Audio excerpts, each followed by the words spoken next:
जय हिंद दोस्तों।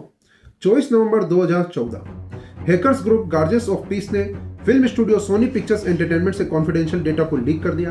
डेटा में एम्प्लॉयज के ईमेल, पर्सनल इंफॉर्मेशन, सैलरी और उस समय की रिलीज हुई फिल्मों की कॉपीज और यहां तक कि फ्यूचर की फिल्मों की स्क्रिप्ट्स और अन्य जानकारी शामिल थी। और यही नहीं, हैकर्स ने शमूर वाइपर नाम के एक मालवेयर को सिस्टम में इंस्टॉल किया, जिससे सोनी एंटरटेनमेंट का पूरा कंप्यूटर इंफ्रास्ट्रक्चर ही उस वक्त कंप्लीटली डिस्ट्रॉय हो गया। इसके बाद बात करते हैं दोस्तों 23 मार्च 2022 की, जब ब्लॉकचेन इंडस्ट्री में सबसे बड़े ब्लॉकचेन गेमिंग प्लेटफॉर्म यानी कि एक्सी इन्फिनिटी, जो कि किसके कंट्रोल में आता है, स्काई मेविस की, उसके अंदर दोस्तों सर्वर्स को हैक किया गया और वहां पर $600 मिलियन की दोस्तों यहां पर हैकिंग की गई, जो कि उस वक्त यानी कि 2022 तक दुनिया की सबसे बड़ी क्रिप्टो चोरी थी। ठीक है, ये भी दोस्तों उसी ग्रुप ने किया जिसने की सोनी पिक्चर्स एंटरटेनमेंट के सर्वर्स को हैक किया था, यानी कि गार्जियस ऑफ पीस। लेकिन दोस्तों जो 27 फरवरी 2025 को बाइबिट के साथ हुआ, उसने पुराने सारे रिकॉर्ड तोड़ के रख दिए, क्योंकि दोस्तों यहां पर चोरी हुआ है $1.4 बिलियन का fund in the form of Ethereum. ठीक है, और ये दोस्तों आज तक के इतिहास में, हिस्ट्री में सबसे बड़ा हैक है, यानी कि इसने पुराने सारे रिकॉर्ड तोड़ दिए। ठीक है, कमाल की बात दोस्तों यहाँ पे ये है कि जो तीनों केस मैंने डिस्कस किए हैं, including Sony Pictures Entertainment, Axie Infinity और बाइबिट, ये तीनों के तीनों जो दोस्तों हैक हुए हैं, इनके पीछे एक ही ग्रुप जिम्मेदार है, नॉर्थ कोरिया का लिजारस ग्रुप। तो एटू के स्मार्ट मनी के इस स्पेशल एपिसोड में दोस्तों हम यहाँ पर डीपली एक्सप्लोर करेंगे इस पर्टिकुलर हैक को और जानेंगे कि ये हैक आखिर कैसे एग्जीक्यूट हुआ, हम यहाँ पर अपने क्रिप्टो फंड को कैसे सुरक्षित रख सकते हैं, नॉर्थ कोरिया का दोस्तों इसके अंदर क्या रोल है, एक एक चीज को डीपली अपन एक्सप्लोर करेंगे। आज हम दोस्तों यहाँ पर इंडिया के अंदर करोड़ों यूजर्स हैं जो कि क्रिप्टो यूज कर रहे हैं। हमारे फंड यहाँ पर जो है ना डिसेंट्रलाइज वॉलेट में भी रहते हैं, हम सेंट्रलाइज एक्सचेंजेस जैसे कि बाइनेंस, कूकॉइन, बाइबिट के अंदर भी हम फंड रखते हैं। तो हमारी दोस्तों यहाँ पे ये जिम्मेदारी बनती है कि हम यहाँ पर सिक्योरिटीज को लेकर ज्यादा से ज्यादा अपडेटेड रहें और ज्यादा से ज्यादा हम ध्यान रख सके ताकि हमारा फंड सुरक्षित रह सके। तो दोस्तों इस वीडियो को आपको पूरा देखना है, बिल्कुल भी स्किप नहीं करना है, काफी इंफॉर्मेटिव वीडियो ये होने वाला है। तो चलिए शुरू करते हैं। तो सबसे पहले तो दोस्तों हम ये जानने की कोशिश करेंगे कि बाइबिट का ये हैक हुआ कैसे, मतलब क्या लिजारस के हैकर्स या दूसरे हैकर्स के पास ऐसी टेक्नोलॉजी आ गई है जिससे वो किसी के भी वॉलेट में जाकर उसकी कीज को चुरा सकते हैं, फंड निकाल सकते हैं। ऐसे तो फिर ब्लॉकचेन टेक्नोलॉजी ही एक तरह से डिस्ट्रॉय मानी जाएगी, क्योंकि फिर तो हमारे वॉलेट भी सेफ नहीं है, कहीं से भी फंड निकाला जा सकता है। क्या ऐसा उन्होंने किया है या फिर कोई और टेक्नोलॉजी उन्होंने यूज की है? तो इसको अपन पूरा डीपली एक्सप्लोर करते हैं। देखो हैकर्स ने एक्चुअली में किया क्या है, उन्होंने यहाँ पर सोशल इंजीनियरिंग और यूआई स्पूफिंग नाम की टेक्नोलॉजी या फिर टेक्निक का यूज किया है। ये बहुत ही कॉमन टैक्टिक है जो कि ये पहले भी यूज करते आए हैं, और एक्सी इन्फिनिटी के हैक में भी यहाँ पर जो लिजारस ग्रुप था उसने यही सोशल इंजीनियरिंग का ही यूज किया था, सिमिलर। ठीक है, और वही वापस बाइबिट के साथ भी हो गया। तो ये कैसे होता है इसको थोड़ा अपन समझते हैं। देखो सोशल इंजीनियरिंग में क्या किया जाता है कि पहले जो विक्टिम होता है, जो पर्सन है, उसको आइडेंटिफाई किया जाता है, उसके बाद उससे सोशल रिलेशंस बनाए जाते हैं। ठीक है, तो उसको कॉन्फिडेंस में ले लिया जाता है, उसके अंदर ट्रस्ट डेवलप कराया जाता है, उसके बाद उसको साइकोलॉजिकली मैनिपुलेट किया जाता है, और साइकोलॉजिकल मैनिपुलेशन में वो जो सामने वाला बंदा है वो ऐसी जानकारियां शेयर कर देता है या फिर ऐसा एक्शन ले लेता है जो कि उसको नहीं लेने चाहिए, ऐसी जानकारियां वो दे देता है जो उसको नहीं देनी चाहिए, और यही वो ट्रैप हो जाता है और यहाँ पर हैक को अंजाम किया जाता है। आप जानते होंगे कि गिटहब नाम का एक बहुत बड़ा प्लेटफॉर्म है जहां पर दुनिया के जितने भी बड़े बड़े ब्लॉकचेन डेवलपर्स हैं वो अपनी कोडिंग्स को शेयर करते हैं, मैनेज करते हैं, स्टोर करते हैं और अपनी प्रोफाइलिंग भी वो रखते हैं। ठीक है, तो ये जितने भी बड़े बड़े क्रिप्टो एक्सचेंजेस है लाइक बाइनेंस, बाइबिट वगैरह, यहाँ पर जो काम करने वाले एम्प्लॉयज होते हैं जो कि टेक्निकल डिपार्टमेंट में होते हैं, वो सभी ब्लॉकचेन डेवलपर्स ही होते हैं। तो इन सभी की प्रोफाइलिंग होती है गिटहब के ऊपर। ये लोग अपनी प्रोफाइल डाल के रखते हैं, साथ में ये लोग अपनी ईमेल भी वहां पर देते हैं, क्योंकि ऑब्वियसली हर बंदा चाहता है कि भाई कोई बेटर अपॉर्चुनिटी मिल जाए। अगर बाइनेंस में वो डेवलपर का काम कर रहा है और उसको यहाँ पर मतलब 1 करोड़ का पैकेज साल का मिल रहा है, तो वो चाहेगा कि मुझे 2 करोड़ का मिल जाए, तो वो गिटहब के ऊपर अपनी प्रोफाइलिंग पूरी रखते हैं। तो लिजारस दोस्तों यहाँ पे क्या करता है कि गिटहब पर जाकर जो पब्लिक प्रोफाइल होती है डेवलपर्स की, उस पब्लिक प्रोफाइल में से उनका ईमेल ले लेता है। ईमेल लेने के बाद वो उनको ईमेल भेजना शुरू कर देते हैं, और ये ईमेल इतने रियलिस्टिक और रियल होते हैं कि वो जो मेन डेवलपर होता है जो कि बाइनेंस या बाइबिट में काम कर रहा है, उसको रियली में ये लगता है कि मुझे कोई नया जॉब अपॉर्चुनिटी मिल रहा है या फिर कोई बेटर जॉब अपॉर्चुनिटी मिल रही है जहां पर ज्यादा बेटर पैकेज मुझे यहाँ पर मिल रहा है, तो वो उस ईमेल पर रिएक्शन दे देता है। ठीक है, अब यहाँ पर सिर्फ एक ईमेल ही नहीं होती है, बाकायदा जो विक्टिम होता है उससे सोशल रिलेशन बनाया जाता है, उसको काफी सारे ईमेल्स किए जाते हैं, फिर जॉब इंटरव्यू वगैरह के लिए भी उसको जो है ना एप्लीकेशंस दी जाती हैं, और उस चक्कर में फिर उसको एक फाइल भेजी जाती है, और जैसे ही वो यूजर उस फाइल को क्लिक कर देता है और जैसे ही वो डेवलपर उस पर्टिकुलर फाइल को क्लिक करता है, तो क्या होता है कि उस फाइल के अंदर एक मालवेयर होता है, वो मालवेयर उसके सिस्टम के अंदर इंस्टॉल हो जाता है और सिस्टम की सारी जानकारी जो जो भी मतलब कोडिंग वगैरह है वो सारी की सारी हैकर के पास पहुंच जाती है। सिमिलर यही एक्जे इन्फिनिटी के केस में हुआ, जब एक पीडीएफ फाइल वहां पर भेजी गई जॉब इंटरव्यू के नाम पे, और उस पीडीएफ फाइल को क्लिक करते ही एक मालवेयर सिस्टम के अंदर इंस्टॉल हो जाता है और पूरी की पूरी कॉन्फिडेंशियल जानकारी यहां पर हैकर्स के पास चली जाती है। सिमिलरली यही टेक्निक दोस्तों बाइबिट के केस में भी यूज ली गई। सबसे पहले गिटहब पर जाकर सभी विक्टिम्स को आइडेंटिफाई किया इन्होंने हैकर्स ने कि भाई ये लोग बाइबिट के इन डिपार्टमेंट में काम करते हैं और इन लोगों के पास मल्टी सिग्नेचर वॉलेट की कीज होती है, ठीक है, इनके सिस्टम में होती है, इनके एडमिन पैनल में होती है। तो उनको पहले आइडेंटिफाई किया, फिर उनके पास ईमेल्स भेजे, सोशल इंजीनियरिंग का यूज करके उनको मैनिपुलेट किया, साइकोलॉजिकली उनको प्रॉम्प्ट किया कि वो कुछ गलती करें, और इस तरह से सिस्टम के अंदर अपनी पहुंच बनाई और मल्टी सिग्नेचर वॉलेट की कीज को उन्होंने इस तरह से एक्सेस किया। तो मतलब एक बात तो तय है कि हैकर्स के पास ऐसा कोई तरीका नहीं आया है अभी तक कि वो सीधे वॉलेट की कीज का पता लगा ले। ये सोशल इंजीनियरिंग का यूज करके और यूआई स्पूफिंग का यूज करके इन्होंने पता लगाया है।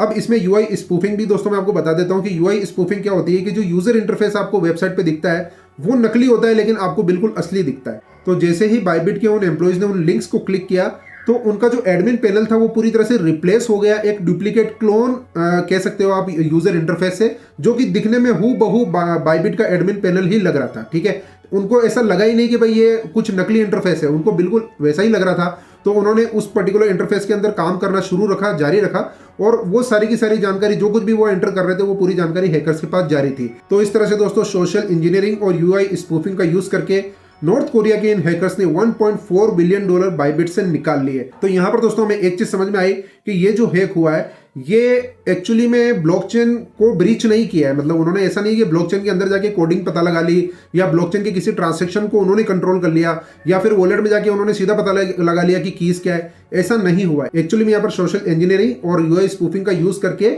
उन्होंने चालाकी से क्रेडेंशियल्स का पता लगाया है, ठीक है ना। तो हम ये कह सकते हैं कि भाई यहाँ पर अभी तक ब्लॉकचेन टेक्नोलॉजी ब्रीच नहीं हुई है, तो वो चिंता करने की आपको जरूरत नहीं है कि भाई आपका वॉलेट भी कोई इस तरह से हैक कर लेगा, ऐसा नहीं है, ठीक है। इसके बारे में और नेक्स्ट वीडियोस में भी मैं डिटेल से बताऊंगा कि किस तरह से हम अपने वॉलेट्स को भी सेफ रख सकते हैं। तो अभी अपन आगे बढ़ते हैं कि नॉर्थ कोरिया के जो हैकर्स हैं, लिजारस ग्रुप जो है, इसका यहाँ पर क्या रोल है और नॉर्थ कोरिया ये सब क्यों कर रहा है, ठीक है। अब अगर दोस्तों अपन बात करें यहाँ पे नॉर्थ कोरिया के इस ग्रुप लिजारस की, जो कि ये साइबर अटैक करता आया है और 2014 से लेके इवन उससे पहले से लेके आज तक इन्होंने बिलियंस ऑफ डॉलर जो है वो चोरी किए हैं। और अभी बाइबिट वाला केस तो दुनिया का इन्होंने सबसे बड़ा रिकॉर्ड कायम कर दिया है। लेकिन अगर आप देखेंगे दोस्तों तो आप इस ग्राफ को देख सकते हैं 2017 से लेकर 2025 तक ऑलमोस्ट आप देख सकते हैं कि 2024 में भी $1 बिलियन से ज्यादा का बड़ा हैक इनका है। 2023 वाला जो एक्जे इन्फिनिटी का जो अटैक था वो भी इन्होंने किया था।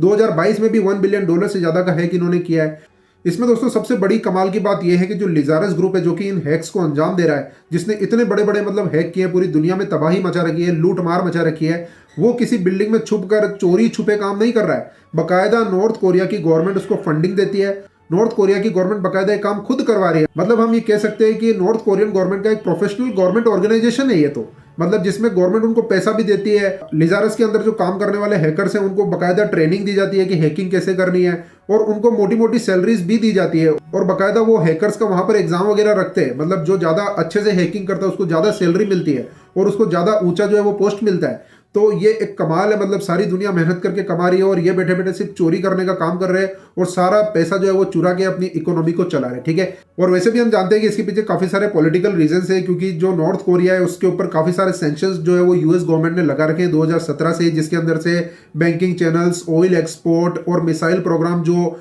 यहाँ पर नॉर्थ कोरिया चला रहा है उसके भी ऊपर यूएस गवर्नमेंट यहाँ पर जो है वो बैन लगा रखा है, ठीक है। तो इन सब की वजह से जो इकोनॉमी है यहाँ पर नॉर्थ कोरिया की वो बहुत ज्यादा खराब हालत में चल रही है। और इसी डूबती इकोनॉमी को बचाने के लिए जो किम जोंग है उसने सिर्फ एक ही तरीका निकाला है कि भाई ट्रेंड करो लोगों को, हैकर्स को ट्रेंड करो और दुनिया में जितना भी पैसा आज की डेट में क्रिप्टो के अंदर रोटेट हो रहा है बस उसको चुराओ, ठीक है। तो ये एक उन्होंने तरीका निकाला है, ठीक है। मतलब नॉर्थ कोरिया के जो न्यूक्लियर प्रोग्राम्स है वो तक इस क्रिप्टो के चुराए हुए पैसे से फंड हो रहे हैं। इसके अलावा जो लग्जरी गाड़ियां और जो लग्जरियस लाइफ वहां पर किम जोंग जीता है वो सारा पैसा भी दोस्तों ये क्रिप्टो का चुराया हुआ पैसा ही है जो वो यूज कर रहा है। तो कमाल है, मतलब एक तरफ पूरी दुनिया जो है यहाँ पर मेहनत करके अपनी इकोनॉमी को ग्रो करने की कोशिश कर रही है, वहीं पर जो किम जोंग और जो नॉर्थ कोरिया है वो ये देख रहा है भाई तुम लोग कमाओ, हमें क्या करना है, हम तो चुरा लेंगे, हमें तो चुराना आता है, ठीक है। अब दोस्तों हम यहाँ पे बात करें अगर बाइबिट के सीईओ बेन जाओ की, तो उन्होंने यहाँ पर डिक्लेयर कर दी है एक वार अगेंस्ट द लिजारस ग्रुप। और यहाँ पर दोस्तों एक वेबसाइट क्रिएट की गई है lizarusbounty.com, ठीक है। मैं आपको पूरा दिखा देता हूँ। आप जब इस वेबसाइट पे आएंगे दोस्तों lazarusbounty.com, तो आप देखेंगे कि जो फंड यहाँ पे चोरी हुआ है $1.4 बिलियन, उसको ट्रैक करना और उसको ट्रैक करके वापस से रिकवर करवाने के लिए ये बाउंटी प्रोग्राम जो है वो दिया गया है। अब क्योंकि एक तरफ जहां बड़े बड़े हैकर्स हैं, वहां पे बहुत सारे अच्छे अच्छे ब्लॉकचेन डेवलपर्स भी है जो कि इस फंड को रिकवर करने में मदद कर रहे हैं, और जो भी इथिकल हैकर या प्रोग्रामर या डेवलपर है जो इस फंड को रिकवर करने में मदद करेगा, वो जितना फंड रिकवर करवाएगा उसके हिसाब से उसको उतना ही इनाम दिया जाएगा। आप इस पर्टिकुलर वेबसाइट में देखेंगे तो आप देख सकते हैं कि कितना जबरदस्त तरीके से यहाँ पर ये ट्रांजेक्शन आपको दिखाई दे रहे हैं। ये पूरा का पूरा दोस्तों वो नेटवर्क आपको दिख रहा है जो कि पैसा यहाँ पे जो चोरी हुआ इथेरियम वो कितने वॉलेट में गया। यू जस्ट इमेजिन लिजारस का जो वॉलेट है वहां पर कितना पैसा पड़ा है अभी, $0.5800, यानी कि लिजारस का जो मेन वॉलेट है उसमें अभी कुछ भी फंड नहीं है। सारा का सारा फंड आप देख सकते हैं कि कितने जबरदस्त तरीके से इन्होंने इधर का उधर कर दिया है। ये आप वेबसाइट पे जाके देखना है तो आप मतलब आपका दिमाग भी घूम जाएगा ये कितना भयंकर वाला मतलब यहाँ पर जो है ना इन्होंने ये कांड किया है। ठीक है, यहाँ पर आप देख सकते हैं कि वेबसाइट में नीचे जो भी डेवलपर दुनिया में आज हेल्प कर रहे हैं इस फंड को रिकवर करने में, उनका यहाँ पर रैंकिंग भी आ रहा है। पूरा फंड जो है वो कितना हैक हुआ है, कितना ट्रेस हुआ है, कितना फ्रीज हो सकता है, क्योंकि अगर वो फंड ट्रैक होता मतलब किसी भी एक्सचेंज पे जाता है, लाइक बाइनेंस पे, किसी भी सेंट्रलाइज एक्सचेंज पे जाता है वो कैश आउट होने के लिए, तो उसको फ्रीज किया जा सकता है। ठीक है, तो इस तरह से यहाँ पर जो बेन जाओ है उन्होंने पूरा बाउंटी प्रोग्राम यहाँ पर लॉन्च कर दिया है अगेंस्ट द लजारस ग्रुप। अब दोस्तों हम बात करते हैं कि हम अपने वॉलेट्स को या अपने क्रिप्टो को कैसे सेफ रख सकते हैं। तो ये सबसे ज्यादा इंपॉर्टेंट पॉइंट है। एक चीज तो हमें पता चल गई है कि जो हैकर्स है उन्होंने अभी तक ऐसी कोई टेक्नोलॉजी नहीं बनाई है कि वो सीधे जाके किसी भी मतलब वॉलेट को हैक कर देंगे और पैसा निकाल लेंगे। ऐसा नहीं है, बाकायदा वो लोग सोशल इंजीनियरिंग और यूआई स्पूफिंग के तरीके से मतलब मैनिपुलेट करके एम्प्लॉयज को या यूजर को मैनिपुलेट करके उनसे जानकारियां ले लेते हैं और हैक कर देते हैं। अभी तक वो सीधा हैक नहीं कर सकते। ठीक है, तो यहां पर अगर हम सावधान रहते हैं, अगर हमें क्रिप्टो के बारे में प्रॉपर नॉलेज है, सिक्योरिटी टिप्स हमको आती है, हमें पता है, तो हम अपने क्रिप्टो को बेसिकली सिक्योर रख सकते हैं। इसमें कोई दिक्कत नहीं है। इसमें सबसे इंपॉर्टेंट बात दोस्तों ये है कि आप 2FA का यूज करो, ऑथेंटिकेटर ऐप हमेशा लगा के रखो। हो सके तो हार्डवेयर वॉलेट्स का आप यूज करें। फिशिंग से आपको बचना है। फिशिंग का मतलब सिंपल है दोस्तों, आपके पास कोई ईमेल आता है, आपके पास किसी भी अज्ञात व्यक्ति से टेलीग्राम के ऊपर मैसेज आता है, व्हाट्सएप पे मैसेज आता है, कोई भी लिंक आपको दिया जा रहा है तो आपको लिंक को क्लिक नहीं करना है, क्योंकि दोस्तों आपका एक लिंक क्लिक करना आपकी डिवाइस की सिक्योरिटी के लिए बहुत ही खतरनाक हो सकता है। क्योंकि आजकल इन लिंक्स के अंदर दोस्तों बहुत सारे मॉलवेयर्स हो सकते हैं जो आपकी डिवाइस में इंस्टॉल हो जाएंगे और आपके पूरे मोबाइल को ही हैक कर देंगे, और फिर आपकी डिवाइस में छुपी हुई जितनी भी इंपॉर्टेंट जानकारियां वो हैकर्स के पास चली जाएगी। तो आपको लिंक को कभी भी क्लिक नहीं करना है। फिशिंग से आपको यहाँ पर बचना है। इसके अलावा दोस्तों छोटे एक्सचेंजेस से आपको बचना है। मतलब जो मोस्ट पॉपुलर बड़े एक्सचेंजेस हैं वहीं पर आपको अपने फंड को रखना चाहिए अगर आप स्पॉट की होल्डिंग की बात करें। इसके अलावा मैं ये कभी भी एडवाइस नहीं करूंगा कि आप अपने फंड को आइडियली किसी भी एक्सचेंज पर रखें। ठीक है, आइडियली कभी नहीं रखना है। अगर मान लो आपको पता है कि $2000 $3000 जो भी फंड आपका पड़ा है उसको आप यूज नहीं कर रहे हो, ट्रेडिंग भी नहीं कर रहे हो, स्पॉट में भी आपने कोई कॉइन नहीं ले रखा है, तो आप अपने फंड को जो है ना अपने डिसेंट्रलाइज्ड वॉलेट के ऊपर रखें, सेफ एंड सिक्योर तरीके से रखें।